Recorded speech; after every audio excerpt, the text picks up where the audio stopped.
Another question for Sean? Right here. What is your most memorable moment or scene from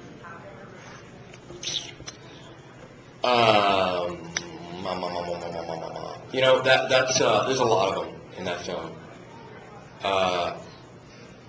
You know, there's films where they're literally films where you can, you know, be on the phone right, you know, 2 seconds before action, and you're back on the phone 2 seconds after cut. You know, Powder, I'm definitely not one of those weird actors that has to go to that place, you know, in all of its tragicness. But it's definitely a little bit more of a cerebral process in that film.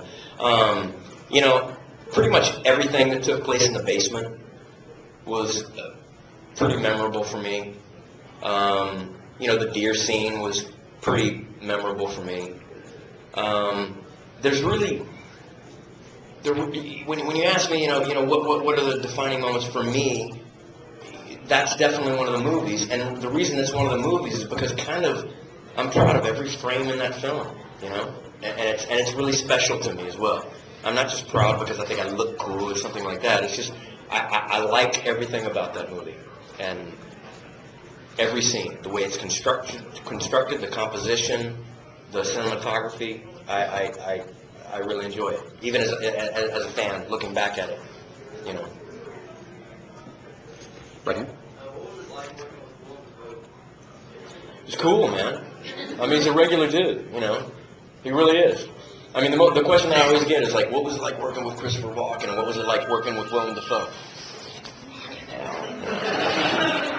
Please let it be Billy Connolly. Texas Kim, Texas. Listen to how our conversation goes.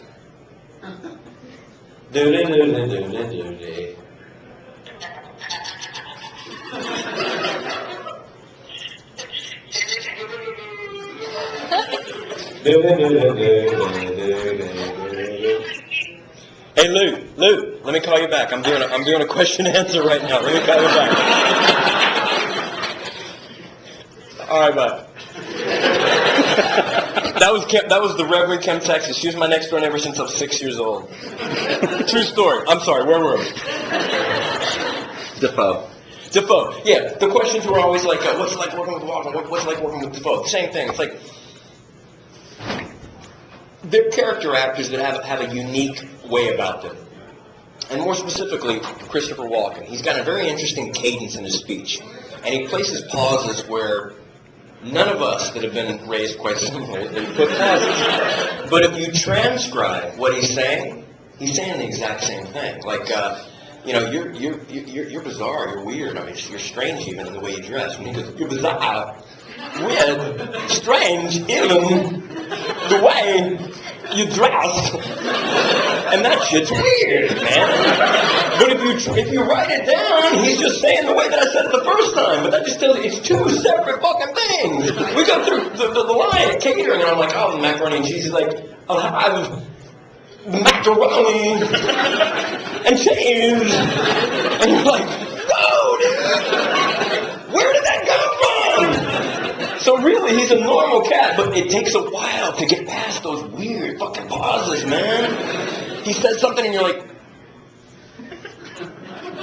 is there a period there? And then he's like, cheese! You're like, what the fuck? You never know where your cue is. It's like, is he going to keep going? Or is that where you're stopping? I don't know. I acted with him like this, like,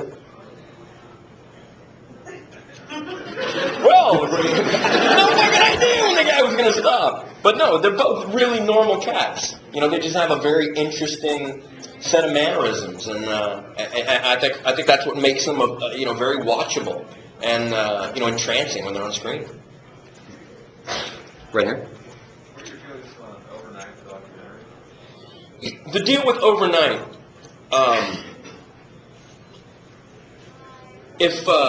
put it this way, it's a very well executed documentary. Because, you know, I work with Troy, did a whole film with him, did 2 films now. And, you know, he's a good friend of mine. Barbecues, everything, kept in touch. And I watched that documentary, and I'm like, this guy's a fucking douchebag. I watched it, and I'm like, this guy snowed me. You know, who knew? But realistically, it's like, there's a reason that there's not any cast or crew members that are interviewed in the documentary saying anything derogatory about it. Because, you know, it's a documentary, you know? There are definite moments, I mean, you can cut together, for example, like things that I just said right now. You can edit some things that I've done in this interview, and people will be like, "What a dick, man!" You know, I've used profanity. Like I looked at somebody and goes, "There's definitely people that should be fucking domes crushed in." You put that, just put that on YouTube. People are gonna go, "Oh, I gotta start fucking angry management issue, man." Please don't do that. Do you hear him talking about domes crushed? Yeah, please don't do it. Okay, fine, do it. You know, I mean, he's a good dude. I mean, is he passionate about what he wants? Yeah. Like, he's a director, I mean, I work with big directors like Mike Newell, who says things like, "Thespians, gather round. What I'd like you to do for this next scene is reach inside your cultured esophagus and pull out some emotions that we've never seen before." You know, crap like that, you know? And Troy's like, "Just fucking get on that table and you deliver these people." You know, and you're like, "Fuck, dude, okay, wow." You know, with the documentary, people are like, "Dude, this guy's a tyrant." But, you know, everybody has a different bedside manner, man. He's a good dude. I mean, he's definitely one of those people that, like, walks into the room and they're like, "I could kick his ass, his ass, his ass." I'd probably be cool to him. Be cool to him.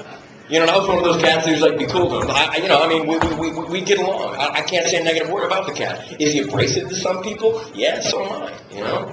It's, the film industry, there's not a lot of time to tolerate mistakes. You know, you have to address the problem. You got to fix it immediately.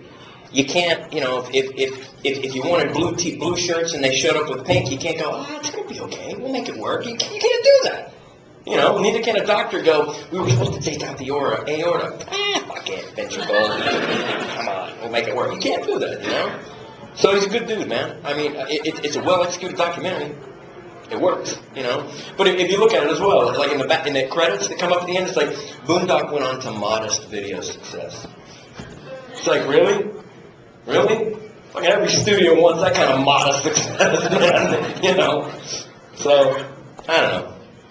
Interesting. Well, just to follow that up, when everything got resolved with Boondock 1, with all the profits and everything else, and Boondock 2 got greenlit, I think it was like a week process of, "Hey, we're doing Boondock 2, are you in or out?" And every single person involved.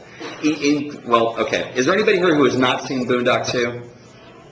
Okay, then it's out on DVD in about a month and a half and on Blu-ray. Get the Blu-ray because there's a lot of great behind-the-scenes stuff on it as well. But there are a lot of people involved in this movie who you wouldn't expect to have come back to the second movie. Rocco, I'm not giving something away with Rocco because he's in the trailer. Yeah, I mean, they brought Rocco back from the dead with the cat. And none of these people would have said, "You know what, there's no way in hell I'm working with this guy again." If they It's didn't up on the want internet to. now, so I mean, the secret's out. Everybody came back. I mean, if the documentary had any validity, you'd see the whole cast, the whole crew came back with a phone call. Didn't take any nudging. It was like, "Dude, we're going. Cool. When are we leaving? Where's my plane ticket? Let's go." Everybody, every cast member, every crew member came back. So I mean, if there was any validity to the documentary, people would be like, "Fuck that guy. I ain't working with that guy." You know, but it wasn't. It was just the opposite, man. You know, what a great experience. Right back here, then to you. Yep. You first. Were you nervous about how the fan base would actually respond to Boondock Saints 2? Yeah, I mean, you know, you go into every film release with a little bit of trepidation and desire, you know? It's, I mean, you want people to dig it, you know, you want people to like everything about it, you know? You want people to like your musical choices for cues, you know?